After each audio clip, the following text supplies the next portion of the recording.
कुछ general entries बताई थी और इसके अलावा लास्ट में कुछ एंट्रीज आपको करने के लिए दी थी।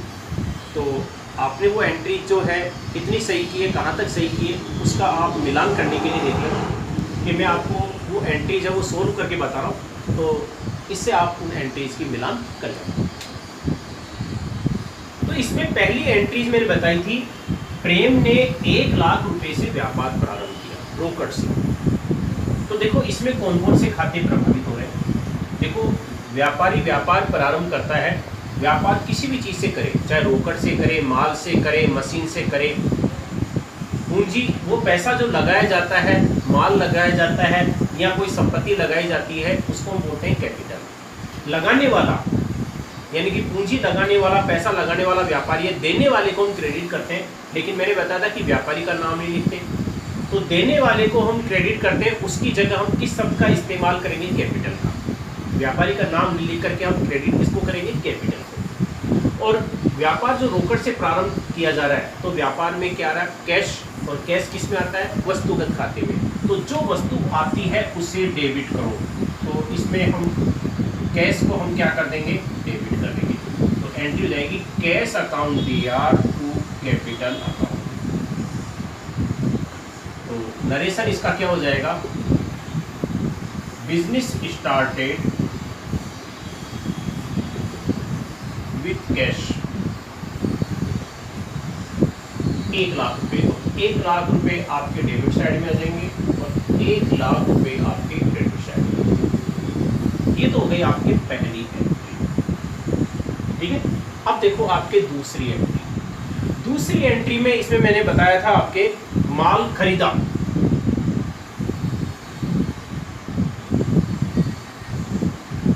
माल खरीदा और कितने का खरीदा है, 40,000 रुपए का।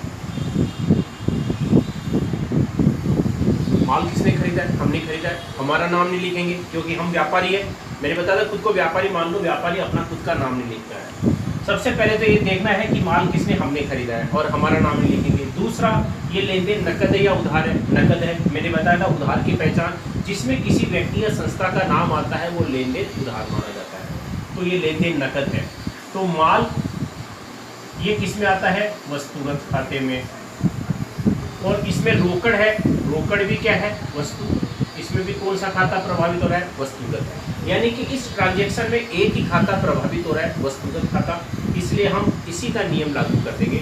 वस्तुगत खाते का जो नियम है वो क्या है, जो वस्तु आती है उसे डेबिट करो और जो वस्तु जाती है उसे क्रेडिट करो। देखो क्या आ रहा है हमारे पास, माल आ रहा है, माल आ रहा है और माल हमने क्या किया है, खरीदा है। और माल खरीदने को हम क्या बोलते हैं, परचेज। इसलिए हम डेबिट भी हम किसको करेंगे, परचेज को। जो वस्तु जाती है उसे क्रेडिट करो। क्या जा रहा है इसमें, कैश, क्योंकि माल आ रहा है, रोकड़ जा रही है। तो जो वस्तु जाती है उसको हम क्रेडिट कर देंगे टू कैश अकाउंट।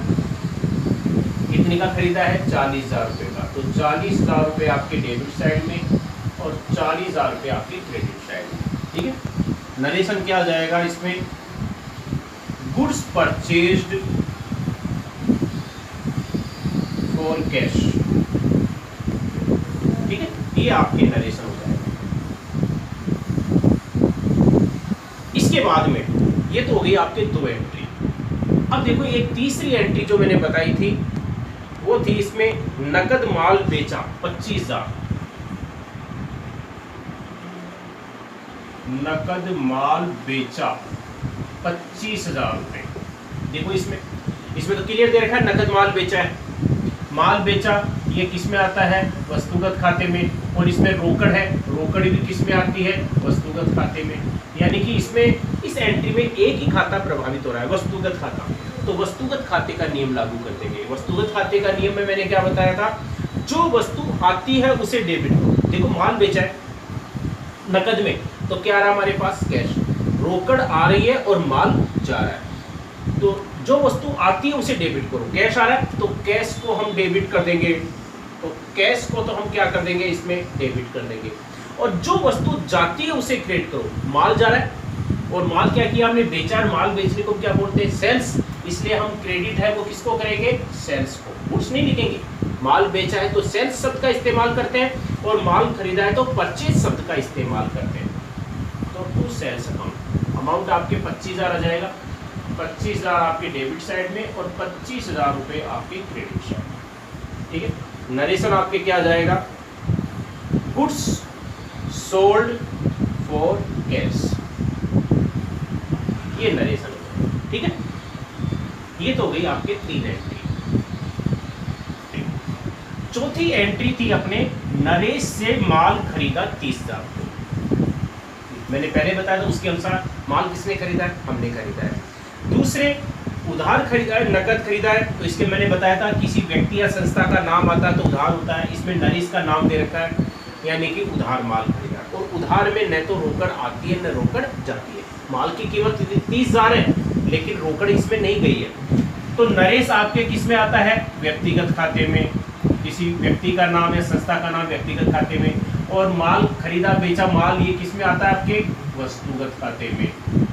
यानी कि इस ट्रांजैक्शन में 2 खाते प्रभावित हो रहे हैं, व्यक्तिगत और वस्तुगत। जब 2 खाते प्रभावित हो रहे हैं तो दोनों के नियम लागू हो जाएंगे।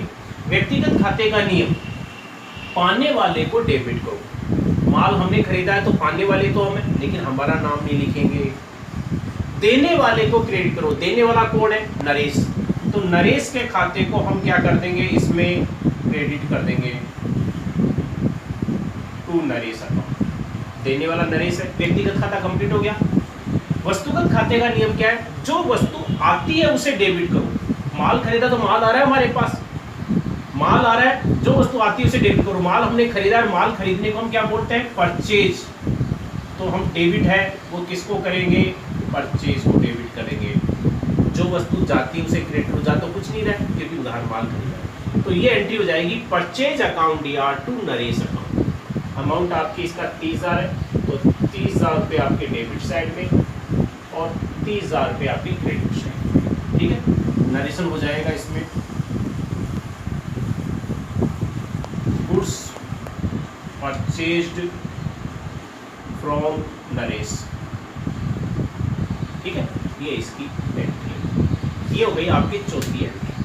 अब इसके बाद में देखो आप क्या है, वो इसमें दे रखा है, रवि से फर्नीचर खरीदा, रवि से फर्नीचर खरीदा 10,000 रुपये। देखो फर्नीचर हमने खरीदा है ये निश्चित है, लेकिन उधार खरीदा है क्योंकि व्यक्ति का नाम दे रखा है, इसलिए इसमें रोकड़ नहीं है। फर्नीचर की कीमत 10,000 है लेकिन हमने पेमेंट नहीं किया है, तो रवि किस में आता है, व्यक्तिगत खाते में, और फर्नीचर किस में आता है, वस्तुगत खाते में। माल नहीं है क्योंकि जिसमें व्यापारी जिस वस्तु का व्यापार करता है वो वस्तु उसके लिए माल कहलाती है। इसमें वस्तु का नाम दे रखा है तो नाम ही आएगा इसमें फर्नीचर। व्यक्तिगत खाते का जो नियम है वो क्या है, पाने वाले को डेबिट करो, तो पाने वाले तो हम है, हमारा नाम नहीं लिखेंगे। देने वाले को क्रेडिट करो, देने वाला कौन है, रवि। ठीक है, तो इसमें रवि को हम क्या कर देंगे, क्रेडिट कर देंगे। ठीक है, तो क्रेडिट तो हो जाएगा रवि। वस्तुगत खाता, फर्नीचर किस में आता है, वस्तुगत खाते। वस्तुगत खाते का नियम क्या है, जो वस्तु आती है उसे डेबिट करो। क्या आ रहा है हमारे पास, फर्नीचर, फर्नीचर खरीदा तो फर्नीचर आ रहा है, तो हम डेबिट है वो किसको कर देंगे, फर्नीचर को कर देंगे। और जो वस्तु जाती है उसे क्रेडिट, जा कुछ नहीं रहा है क्योंकि उधार खरीदा, नकद में खरीदा होता तो कैश जाता, तो ये एंट्री हो जाएगी फर्नीचर अकाउंट या टू रवि अकाउंट। तो इसमें लिख देंगे, नरेशन में आ जाएगा फर्नीचर परचेज्ड फ्रॉम रवि 10,000 रुपये का, तो 10,000 रुपये आपके डेबिट साइड में आ जाएगा और 10,000 रुपये आपके क्रेडिट साइड। ये हो जाएगी आपके 5वीं एंट्री। ठीक है, इसके बाद में देखो आपके आगे वाली एंट्री, जो एंट्री है वो इसमें दे रखा है, विजय को माल बेचा।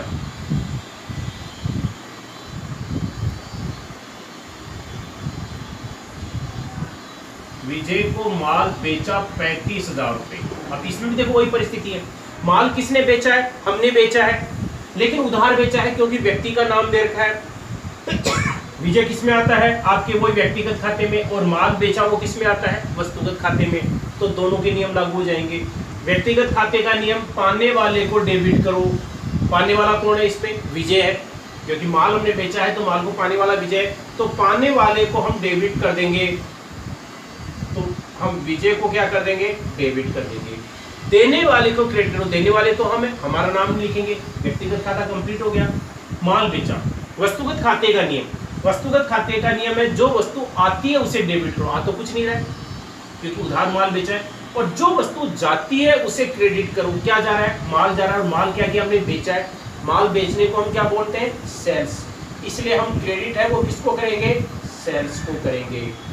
तो ये आपके 35,000 रुपये आ जाएंगे, 35,000 रुपये डेबिट साइड में और 35,000 रुपये क्रेडिट साइड में। नरेशन है वो क्या आ जाएगा, गुड्स सोल्ड टू विजय, ठीक है। ये हो गए आपके 6। तो 7वें नंबर की अपने एंट्री थी, विजय से प्राप्त हुए 35,000। देखो विजय किस में आता है, आपके व्यक्तिगत खाते में, और प्राप्त क्या हुआ, रोकड़, रोकड़ किस में आती है, वस्तुगत खाते में, यानी कि इसमें दो खाते प्रभावित हो रहे हैं, व्यक्तिगत और वस्तुगत, ठीक है। व्यक्तिगत खाते का नियम, पाने वाले को डेबिट करो, तो प्राप्त किसको हुए, हमारे को, हमारा नाम नहीं लिखेंगे। देने वाले को क्रेडिट करो, देने वाला कौन है, विजय, तो विजय को हम क्या कर देंगे, क्रेडिट कर देंगे। ये तो गया व्यक्तिगत खाता।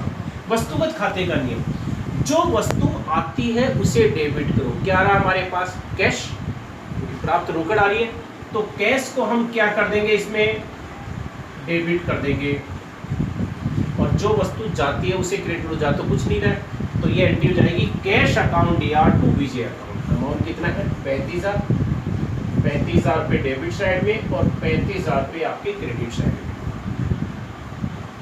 नरेशन है वो क्या आ जाएगा, कैश रिसीव्ड फ्रॉम विजय, ठीक है। ये इसकी एंट्री हो जाएगी। अब देखो आगे एक लास्ट वाली जो एंट्री थी वो मैंने बताई थी, मजदूरी चुकाई, मजदूरी चुकाई 4,000 रुपये।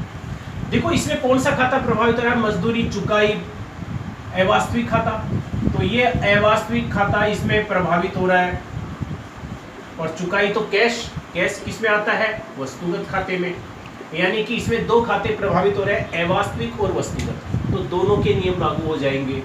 अवास्तविक खाते का नियम, समस्त हानियों एवं खर्चों को डेबिट करो। चुका रहे तो खर्चा है, तो खर्चे को हम डेबिट कर देंगे, तो खर्चे का नाम क्या है, मजदूरी, मजदूरी को हम क्या बोलते हैं, वेजेज, तो एंट्री कर देंगे वेजेज अकाउंट दिया। चुकाने पर क्या जा रहा है, रोकड़ जा रही है, जो वस्तु जाती है उसे क्रेडिट करो, तो हम क्रेडिट किसको कर देंगे, कैश को।